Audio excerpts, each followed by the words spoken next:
அஸ்ஸலாமு அலைக்கும். வருகின்ற அக்டோபர் மற்றும் டிசம்பரில் உம்ராஹ் பயணம் செய்ய தனியாகவோ குழுவாகவோ விரும்புகிறீர்களா? இன்றே தொடர்பு கொள்ளுங்கள் அல் பத்தாஹ் ஹஜ் சர்வீஸை. அஸ்ஸலாமு அலைக்கும் வரஹ்மத்துல்லாஹி வபரகாத்துஹு. அன்பார்ந்த பல்லாக்கு டிவி பெருமக்களே, பாக்கியம் மிகுந்த பெருமானார் ஸல்லல்லாஹு அலைஹி வஸல்லத்தின் பிறந்த தின அந்த நல்ல தொடர்கள் இவைகள். ஆம், அல்லாஹு சொல்கிறான், எம்பெருமானார் ஸல்லல்லாஹு அலைஹி வஸல்லம் அவர்களை குறித்து வஅலமு அறிந்து கொள்ளுங்கள் அருமை மக்களே, அன்ன ஃபீக்கும் ரசூலல்லாஹ், உங்களிடத்தில் ரசூலுல்லாஹ் இருக்கிறார்கள் என்று மேன்மக்கள் அழகிய விளக்கங்களை விரிவாக தருவார்கள். சுருக்கமாக, ஒவ்வொருவர்களிடத்திலும் ரசூலுல்லாஹ் இருக்க வேண்டும். ஆம், நமது உணர்வோடு கலந்திருக்க வேண்டும். அப்படித்தான் உணர்வில் கலந்து விட்டவர்கள் முஹம்மதுன் ஸல்லல்லாஹு அலைஹி வஸல்லம். அம்ர் இப்னுல் ஆஸ் ரலியல்லாஹு அன்ஹு, ஸ்ரீதேவி சஹாபி சொல்லி காட்டுவார்கள், என் கண்களெல்லாம் அவர்கள் கண்ணியத்தை அல்லவா நிறைத்து வைத்திருக்கிறது.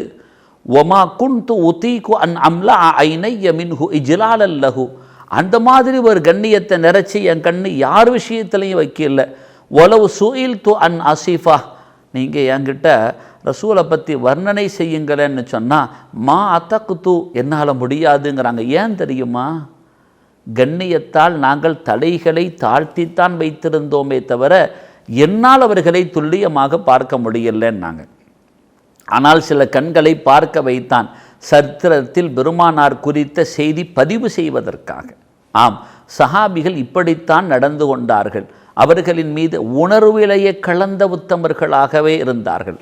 ஸல்லல்லாஹு அலைஹி வஸல்லத்தை குறித்து சொல்வார்கள், அனஸ் ரலியல்லாஹு அன்ஹு அவங்க பெருமானாரின் கண்ணிய வரலாற்றை சஹாபிகள் நடந்து கொண்ட போங்குகளை குறித்து வர்ணிக்கிற பொழுது, இன்ன அபுவாபன் நபிய் ஸல்லல்லாஹு அலைஹி வஸல்லம கானத்து தக்ரஉ பில் அல்ஃபார், ரசூலுல்லாஹுடைய வீட்டு கதவு தாளிடப்படவும் செய்யாது.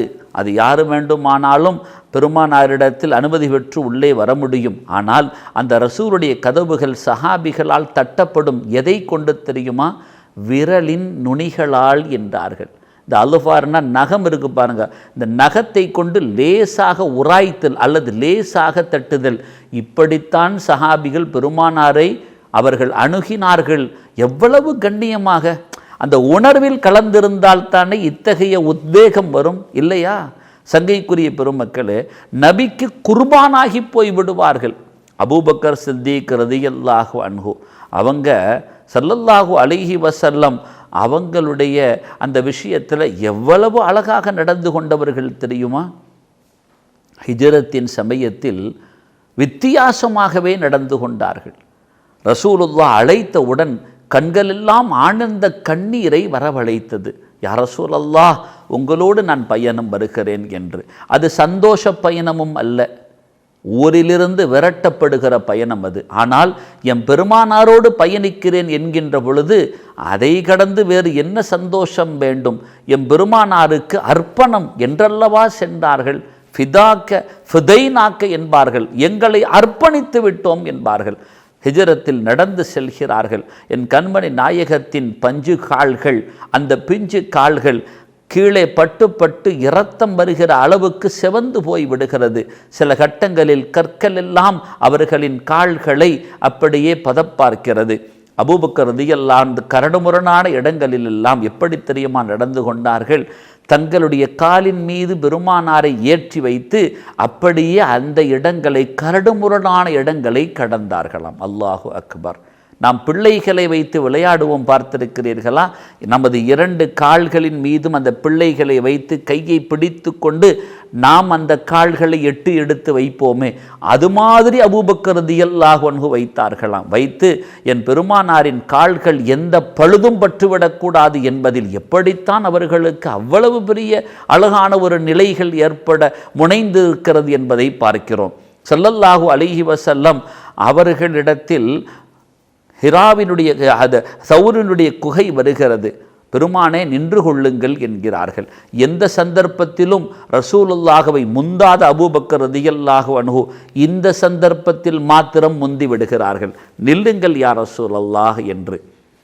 வீட்டிலிருந்து வெளியே கிளம்பி வருகிற பொழுது பயணத்தில் தனக்கு தேவையான உடையை வைத்து கொள்ள வேண்டுமே என்பதால், அதுவும் பெருமானாரின் உத்தரவு என்பதால் அவர்கள் பெருமானாரோடு செல்வதற்கு தேவையான நல்ல உடைகளை வைத்து கொண்டார்கள். அந்த உடையோடு உள்ளே செல்கிறார்கள். உள்ளே சென்று பார்த்தால் அங்கே பொத்தல்கள் நிறையா இருக்கிறது. அதை அடைப்பதற்கு வேறு வழி தெரியவில்லை. தான் மாற்றுவதற்கு தான் கொண்டு வந்திருந்த தனது உடை இருக்கிறது, அந்த உடையை கொஞ்சம் கொஞ்சமாக கிழிக்கிறார்கள். நன்றாக புரிந்து கொள்ள வேண்டும், பழைய ஆடை அல்ல, அவர்கள் உடுப்பதற்காக வைத்து கொண்ட மாற்று ஆடை அது. அந்த நல்ல ஆடையை கிழித்து கிழித்து அப்படியே வைக்கிறார்கள். ஒரே ஒரு பொத்தல் மாத்திரம் அடைக்க முடியாத சூழல். காலை வைத்து அடைத்து கொண்டு பெருமானே உள்ளே வாருங்கள் என்கிறார்கள். நீண்ட தூர பயணம், களைப்பும் கூட. அடியில் படுக்க வைக்கிறார்கள். நமக்கெல்லாம் தெரியும், நாகம் தீண்டுகிறது, கண்கள் அறியாமல் கண்ணீரை சொட்டுகிறது. பெருமானார் திடுக்கிட்டு விழிக்கிறார்கள். அபூபக்கரே என்ன என்று கேட்கிறார்கள். நடந்த நிகழ்வை சொல்கிறார்கள்.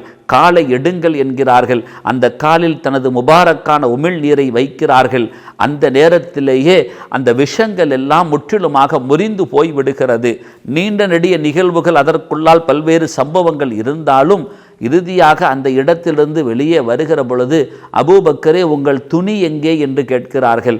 அருமை நாயகமே, பொத்தல்கள் எல்லாம் அடைப்பதற்கு அவைகளையெல்லாம் பயன்படுத்தி கொண்டேன் என்ற பொழுது ரசூலுல்லாஹி ஸல்லல்லாஹு அலைஹி வஸல்லம் கேட்டார்கள், அவைகளெல்லாம் நல்ல துணிகள் இல்லையா, மாற்று உடைக்கானவைகள் இல்லையா என்று கேட்ட பொழுது, அருமை நாயகமே, உங்களை விடவா எனக்கு நல்ல உடை, அதுவா எனக்கு முக்கியம் என்று கேட்ட வரலாறு இருக்கிறதே. அவர்களுக்கு நிகர் அவர்கள்தான். எவ்வளவுதான் எம் பெருமானார் ஸல்லல்லாஹு அலைஹி வஸல்லத்தை தன் உணர்வோடு கலக்க வைத்து விட்டார்கள். இடையிலே ஒரு இடத்தில் தாகத்தை தீர்த்து கொள்ள வேண்டும். எல்லாம் நீண்ட செய்திகள், நான் சுருக்கியே சொல்கிறேன். பால் கிடைக்கிறது. அந்த பாலை எடுத்து பெருமானார் ஸல்லல்லாஹு அலைஹி வஸல்லத்துக்கு குடிக்க கொடுக்கிறார்கள். குடித்தார்கள் ரசூலுல்லாஹ். அதை இவர்கள் இப்படி வார்த்தையால் பதிவு செய்வார்கள். குடித்தால் நல்ல திருப்தியாக குடித்தாங்க. ரசூலுல்லாஹ் பால் குடித்தாங்க. எப்படி குடித்தாங்க? நல்ல வயிறார குடித்தாங்க, திருப்தியாக குடித்தாங்க, முழு மனதோடு குடித்தார். இப்படி தானே சொல்லணும். ஆனால் அபூபக்கர் ரலியல்லாஹு சொன்ன வார்த்தை யாருமே சொல்ல முடியாது. எப்படி தெரியுமா சொன்னாங்க? ஷரிபன் நபியு ஸல்லல்லாஹு அலைஹி வஸல்லம், ரசூலுல்லாஹ் குடித்தாங்க. ஹத்தறுத்த வைத்து, என் தாகம் அதனால் தீர்ந்தது, என் தாகம் தீரும் வரை குடித்தார்கள். நாங்கள் உலகத்தில் யாராவது இப்படி சொல்ல முடியுமா? உணர்வில் கலந்தவர்கள் இல்லையா உத்தம பெருமானார் முஹம்மது ஸல்லல்லாஹு அலைஹி வஸல்லம் அவர்கள்? அப்படியல்லவா அந்த சஹாபிகள் அவர்களை இருந்தார்கள். அபூ சுஃபியான் ரலியல்லாஹு அன்ஹு தாயிஃபில் நடந்த ஒரு போரில் அவர்களுடைய கண் பாதிக்கப்பட்டு விட்டது. ஆம், கலண்டு கையிலேயே வந்துச்சு. கையில் எடுத்து கொண்டு வருகிறார்கள் ரசூலுல்லாஹ்விடத்தில். யா ரசூலல்லாஹ், கண் பாதித்து விட்டது யா ரசூலல்லாஹ், இதோ கையில் இருக்கிறது, நீங்கள் இந்த கண்ணுக்கு ஒரு வழி செய்யுங்கன்னாங்க. தெரியும் ரசூலுல்லாஹ் அதை எடுத்து கண்ணை வச்சு தன் உமிழ் நீரை தடவிட்டாங்கன்னா இன்னைக்கு என்ன ஆப்ரேஷன். அப்படியெல்லாம் நடந்தது ரசூலுடைய சபைகளில். அவ்வளவு பெரிய ஆச்சரியங்கள் எல்லாம் நடந்தது. தெரியும் அந்த தோழருக்கு. கண்ணை கையில் கொண்டு வருகிறார்கள். யா ரசூலல்லாஹ், அந்த கண்ணை எனக்கு சரிபடுத்துங்கன்னு சொல்லிட்டு. அப்போ ரசூலுல்லாஹ் சொன்னாங்க, சுஃபியான் இன்ஷியத்து தஅவுது, நான் தேவைப்பட்டால் உங்களுக்கு துவா செய்கிறேன், கண்ணை வச்சிடுறேன், அது தெரிஞ்சிடும். ஆனால் நீங்கள் பொறுமையாக இருப்பீங்களா? அந்த கண் இருக்கட்டும், நீங்கள் பொறுமையாக இருப்பீங்களா அப்படின்னா சொர்க்கத்தில் உங்களுக்கு கண்ணு கிடைக்கும்னு சொன்ன உடனே, அப்படியா யா ரசூலல்லாஹ், கிடைக்குமா? உங்கள் ஆசை அதுதான் என்றால் எனக்கு சொர்க்கத்தில் கண் வைக்கட்டும், இங்கு தேவையில்லைன்னு தூக்கி ரமாபிஹா மின் எதிஹின் ஹதீஸில் பதியப்படும், தூக்கி வீசி விட்டார்கள். என் கண்மணியோடு எவ்வளவுதான், அவங்க ஆசை எது, அதுதான் எங்களுக்கு போதும் என்று. ஒரு கண் தாயிஃபில் பறிபோனது என்றால் இன்னொரு கண் எர்மூக்கு என்ற அந்த போரில் பறிபோனதாக சரித்திரம் பதிவு செய்யும். ஆம், சொர்க்கத்தில் அல்லவா இரண்டு கண்கள், என் கண்மணி நாயகத்தினுடைய முபாரக்கான திருநாவிலிருந்து வந்த வார்த்தை இல்லையா? எவ்வளவுதான் அழகு! சங்கைக்குரிய பெருமக்களே, சஹாபிகளின் வாழ்க்கை முழுவதையும் பார்க்கலாம். ஆம், அவர்களின் மீது அவ்வளவு அலாதி பிரியம் கொண்டவர்கள். தன் உணர்வுகளில் அவர்களை ஊறி திளைக்க வைத்தவர்கள், உணர்வோடு கலந்தவர்கள். அறிந்து கொள்ளுங்கள் அன்ன ஃபீக்கும் ரசூல் அல்லாஹ் என்று. ஆம், சஹாபிகள் ரசூலையே உள்வாங்கிக் கொண்டார்கள்.